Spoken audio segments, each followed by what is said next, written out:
Bismillahirrahmanirrahim.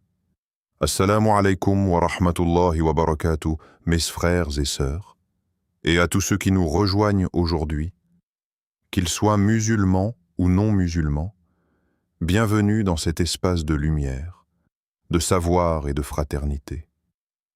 Que la paix, la miséricorde et les bénédictions d'Allah soient sur chacun d'entre vous. Mes frères et sœurs, et à tous ceux qui nous rejoignent ce soir, quelle que soit votre foi, quelle que soit votre origine, vous êtes les bienvenus ici, dans cet espace de réflexion, de partage et de lumière. Je commence toujours par remercier Allah, le Tout-Puissant, le Très Miséricordieux, de nous avoir réunis ce soir autour d'une question qui, je vous le dis sincèrement, touche le cœur de millions de personnes à travers le monde. Une question a été posée et elle mérite toute notre attention, toute notre profondeur et surtout toute notre honnêteté. La question, en substance, est celle-ci. Pourquoi, lorsqu'Allah vous fait entrer dans une nouvelle vie, tout semble si lourd? Pourquoi ce moment de transition, qui devrait être une bénédiction, ressemble parfois à un fardeau insupportable? Mes frères et sœurs, installez-vous confortablement, ouvrez vos cœurs, car ce que nous allons partager ensemble ce soir est profond, et je prie Allah qui nous guide tous vers la compréhension. Permettez-moi de commencer par quelque chose de fondamental. Dans le Saint-Coran, Allah dit, dans la sourate Al-Baqarah, verset 286, Allah ne charge personne au-delà de sa capacité. Subhanallah, ce verset est l'une des plus grandes promesses d'Allah à l'humanité. Mais voici ce que beaucoup de gens ne comprennent pas, et c'est au cœur de cette question magnifique qui nous est posée ce soir. Le fait qu'Allah ne vous charge pas au-delà de votre capacité ne signifie pas que vous ne ressentirez jamais de lourdeur. Cela signifie que cette lourdeur que vous ressentez est exactement à la mesure de ce que vous êtes capable de porter. Et c'est précisément là que commence la compréhension spirituelle. Quand tout semble lourd, ce n'est pas le signe qu'Allah vous a abandonné. C'est le signe qu'Allah vous fait confiance. C'est le signe qu'il vous prépare à quelque chose de plus grand que ce que vous imaginez pour vous-même.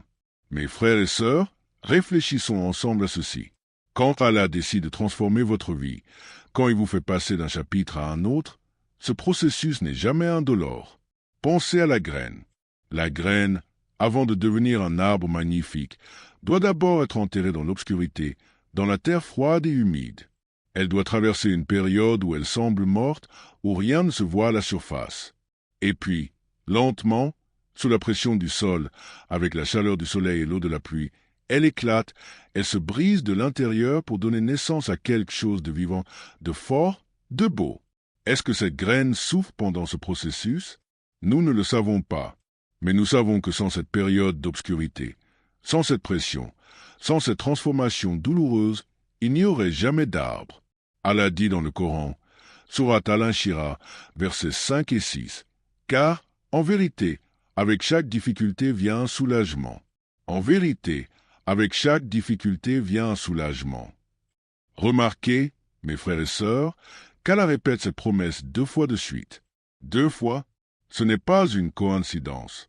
C'est la manière d'Allah de nous dire. Soyez certains, absolument certains, que la facilité accompagne toujours la difficulté. Maintenant, parlons de cette lourdeur spécifiquement. Pourquoi, lorsqu'une nouvelle vie commence, tout semble si difficile? Il y a plusieurs dimensions à cette réponse, et je vais essayer de les développer une par une avec vous ce soir, en m'appuyant sur le Coran et sur les enseignements du prophète Mohammed, que la paix et les bénédictions d'Allah soient sur lui.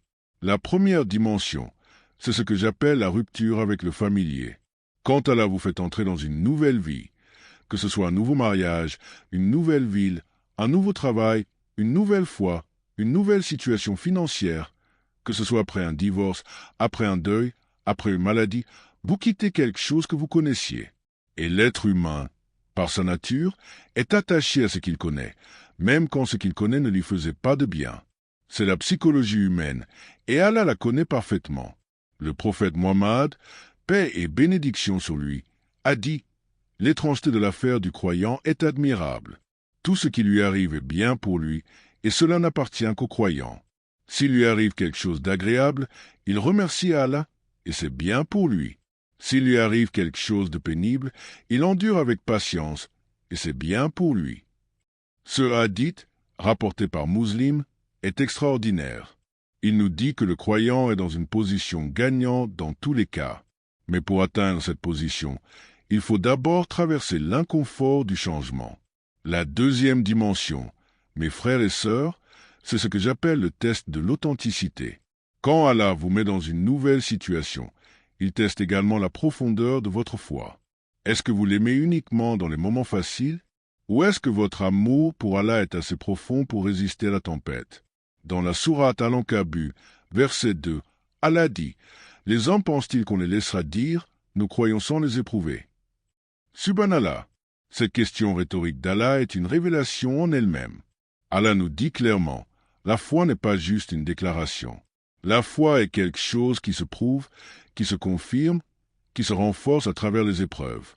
Et la personne qui entre dans une nouvelle vie, qui ressent ce poids, qui ressent cette lourdeur, est précisément en train de passer ce test. Et le fait qu'elle soit encore debout, qu'elle cherche des réponses, qu'elle soit présente ce soir, c'est déjà la preuve qu'elle est en train de réussir ce test. Mes frères et sœurs, si ce message touche votre cœur, abonnez-vous à cette chaîne dès maintenant. Activez la cloche pour ne manquer aucun enseignement. Partagez cette vidéo autour de vous car peut-être qu'un frère, une sœur, un ami en a besoin en ce moment même. Et laissez un commentaire en écrivant Allah Akbar pour que la bénédiction se répande. La troisième dimension, et celle-ci est peut-être la plus importante, c'est ce que j'appelle la purification de l'âme. Dans la tradition islamique, nous comprenons que les épreuves ne sont pas des punitions. Les épreuves sont des purifications. Le prophète Muhammad, paix et bénédiction sur lui, a dit « La récompense est à la mesure de l'épreuve. Lorsqu'Allah aime un serviteur, il l'éprouve. » Rapporté par At-Tirmidhi. Mes frères et sœurs, lisez cela dit encore une fois dans votre cœur. Lorsqu'Allah aime un serviteur, il l'éprouve. Cela signifie que si vous traversez une période difficile, si votre nouvelle vie semble lourde, c'est peut-être parce qu'Allah vous aime d'un amour particulier qu'il veut vous élever, vous purifier, vous préparer à des niveaux de bénédiction que vous n'avez même pas encore imaginés. Pensez au prophète. Pensez au prophète Ibrahim, paix sur lui, qui a été mis dans le feu. Pensez au prophète Youssouf, paix sur lui, qui a été jeté dans un puits par ses propres frères, vendu comme esclave, emprisonné injustement. Et pourtant, c'est ce chemin de souffrance et de patience qui l'a conduit à devenir l'un des hommes les plus puissants d'Égypte et surtout l'un des plus proches d'Allah. Le Coran lui consacre une sourate entière, la sourate Youssouf, et Allah la décrit comme la plus belle des histoires. Une histoire belle racontée à travers des larmes, de la trahison, de l'injustice, de la patience et finalement de la victoire. Mes frères et sœurs, je veux aussi parler à ceux parmi nous, et peut-être parmi nos invités de ce soir qui ne sont pas musulmans, qui vivent également des transitions difficiles. Car la souffrance humaine ne connaît pas de frontières religieuses.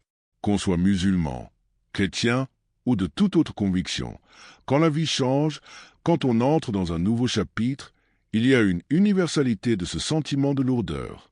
Et dans le Coran, Allah parle à toute l'humanité, pas seulement aux musulmans.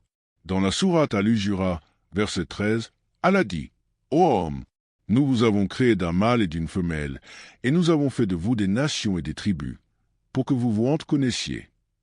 Nous sommes tous créés par le même Créateur. Nous partageons la même humanité. Et c'est pourquoi ce soir, je m'adresse à chacun d'entre vous avec le même amour, le même respect, la même sincérité. Maintenant, permettez-moi de vous parler de quelque chose de très pratique. Comment traverser cette période de lourdeur? Comment ne pas se laisser écraser par le poids d'une nouvelle vie? Le premier outil, c'est la salat, la prière. Pour nos frères et sœurs musulmans, la prière est notre ancre. Dans les moments où tout semble s'effondrer, la prière est le premier refuge. Allah dit dans le Coran, sourate Al-Baqarah, verset 153, « Ô vous qui croyez, cherchez secours dans la patience et la prière. Certes, Allah est avec les endurants. » Remarquez qu'Allah dit Allah est avec les endurants. Pas Allah regardera les endurants de loin. Non, il dit Allah est avec eux. C'est une présence divine active, constante, intime. Quand vous vous prosternez dans votre prière, quand votre front touche le sol, vous êtes au moment le plus proche d'Allah que vous puissiez être sur cette terre. Et dans cette proximité, dans cette connexion, le fardeau devient supportable parce que vous ne le portez plus seul. Le deuxième outil, c'est le dhikr, le rappel d'Allah. Notre prophète, paix et bénédiction sur lui, nous a enseigné que dans les moments difficiles, répétez la Hawla wa la quwwata illa billah. Il n'y a ni puissance ni force sinon par Allah, est un trésor du paradis. Ces paroles ne sont pas de simples mots. Elles sont une déclaration de dépendance totale envers Allah. Elles nous rappellent que nous ne sommes pas seuls face à notre nouvelle vie, que nous ne portons pas ce fardeau avec nos seules forces humaines, mais avec la puissance d'Allah derrière nous. Et cette conscience change tout. Elle transforme la lourdeur en légèreté, l'anxiété en sérénité, le désespoir en espoir. Le troisième outil, mes frères et sœurs, c'est la gratitude. Je sais que cela peut sembler difficile à entendre quand on souffre. Comment être reconnaissant quand tout semble lourd? Mais c'est précisément dans ce paradoxe que réside une grande sagesse. Allah dit dans la sourate Ibrahim, verset 7, « Si vous êtes reconnaissant, j'augmenterai certes mes bienfaits envers vous. » La gratitude n'est pas de nier la douleur. La gratitude, c'est de reconnaître que même dans la douleur, il y a des bénédictions. Vous respirez, vous voyez, vous entendez, vous cherchez Allah. Ce sont déjà des bénédictions, immenses que des millions de personnes n'ont pas en ce moment même. Et quand vous commencez à compter vos bénédictions, vous réalisez qu'elles sont infinies, comme Allah le dit lui-même dans la sourate Ibrahim, verset 34. Si vous comptez les bienfaits d'Allah, vous ne saurez jamais les dénombrer. Je veux aussi aborder quelque chose de délicat mais d'important. Parfois, la lourdeur que nous ressentons dans une nouvelle vie vient de nos propres résistants intérieurs. Nous résistons au changement parce que nous avions planifié notre vie d'une certaine façon, et Allah a planifié différemment. Et là, mes frères et sœurs, je veux vous poser une question directe. Faites-vous confiance à votre plan, ou faites-vous confiance au plan d'Allah? Dans la sourate Al-Imran, verset 54, Allah dit, « Ils ont comploté, et Allah a également planifié. Et Allah est le meilleur des planificateurs. » Le mot utilisé en arabe est Khairul Makirin, le meilleur des planificateurs. Allah planifie mieux que nous ne pouvons jamais le faire. Et quand sa planification entre en collision avec la nôtre, c'est naturellement inconfortable. Mais c'est toujours sa planification qui est la meilleure pour nous, même si nous ne le comprenons pas sur le moment. Permettez-moi de partager avec vous une réflexion sur le temps. Dans la souffrance, le temps semble s'étirer indéfiniment. Une nuit difficile semble durer une éternité. Un mois de transition semble ne jamais finir. Mais Allah, dans sa sagesse infinie, nous rappelle dans le Coran, sourate Al-Inshirah, que le soulagement vient. Il ne dit pas peut-être que le soulagement viendra. Il dit, avec la difficulté vient le soulagement. C'est une certitude divine. Et c'est pourquoi l'un des noms d'Allah est Al-Fatah, celui qui ouvre les portes. Même quand toutes les portes semblent fermées, Allah est Al-Fatah, et il peut ouvrir une porte là où vous ne voyez même pas de mur. Restez patient. Restez connecté à Allah. Continuez à frapper à sa porte à travers votre prière, votre dhikr, votre doua, et soyez certains qu'il entend chacun de vos soupirs. Mes frères et sœurs, je veux également parler de l'importance de la communauté dans ces moments de transition. Le prophète Muhammad, paix et bénédiction sur lui, a dit « Le croyant pour le croyant est comme un bâtiment dont les parties se soutiennent mutuellement. » Rapporté par Bukhari et Muslim. Nous ne sommes pas censés traverser les épreuves seuls. L'islam est une religion de communauté, de fraternité, d'entraide. Et si vous traversez une période difficile en ce moment, je vous encourage à ne pas vous isoler. Cherchez des personnes de bien autour de vous. Cherchez des savants, des personnes de sagesse, des amis sincères qui vous rappellent Allah. Et inversement, soyez vous-même ce soutien pour les autres. Car parfois, la meilleure façon de soulager sa propre douleur est d'aider quelqu'un d'autre à porter la sienne. Je veux terminer cette première partie de notre enseignement ce soir par quelque chose de très puissant. Dans la sourate Al-Baqarah, verset 216, Allah dit quelque chose d'absolument remarquable. Il se peut que vous ayez de l'aversion pour une chose alors qu'elle vous est un bien. Et il se peut que vous aimiez une chose alors qu'elle vous est mauvaise. C'est Allah qui sait. Et vous, vous ne savez pas. Subhanallah. Mes frères et sœurs, cette ayah est une révolution de perspective. Elle nous dit que notre aversion pour une situation n'est pas une indication que cette situation est mauvaise pour nous. Et inversement, notre amour pour une situation n'est pas une preuve qu'elle est bonne pour nous. Seul Allah sait. Et c'est pourquoi cette nouvelle vie qui vous semble si lourde en ce moment, cette transition difficile que vous traversez, pourrait très bien être la plus grande bénédiction qu'Allah vous ait jamais accordée. Vous ne le voyez pas encore, mais Allah voit ce que vous ne voyez pas. Et il vous aime d'un amour infini, au-delà de tout ce que vous pouvez imaginer. Alors, mes frères et sœurs, la prochaine fois que la lourdeur de votre nouvelle vie vous oppresse, rappelez-vous ceci. Allah vous fait confiance. Allah vous prépare. Allah vous purifie. Allah vous élève. Et il est avec vous à chaque pas, à chaque larme, à chaque soupir. Ne perdez jamais espoir en sa miséricorde. Car Allah dit lui-même dans la sourate Az-Zumar, verset 53, « Ô mes serviteurs qui avez commis des excès à votre propre détriment, ne désespérez pas de la miséricorde d'Allah. Certes, Allah pardonne tous les péchés. Oui, c'est lui le pardonneur, le très miséricordieux. Si Allah pardonne tous les péchés, imaginez alors avec quelle miséricorde il traite les épreuves de ceux qui cherchent sincèrement sa face. Votre lourdeur n'est pas une punition. Elle est un portail vers quelque chose de plus beau que tout ce que vous avez jamais connu. Avant que nous continuions, je vous invite, mes frères et sœurs, et tous ceux qui nous regardent ce soir, abonnez-vous à cette chaîne, cliquez sur j'aime, partagez cette vidéo avec quelqu'un qui en a besoin en ce moment, et laissez un commentaire en écrivant Allah Akbar pour que cette bénédiction se répande d'un bout à l'autre du monde.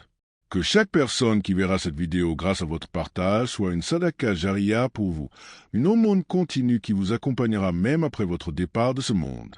Partagez, aimez, abonnez-vous et commentez Allah Akbar. Que Allah vous bénisse tous, qu'il facilite vos transitions, qu'il allège vos fardeaux, qu'il illumine vos nouveaux chemins et qu'il nous réunisse tous dans son paradis. Amin.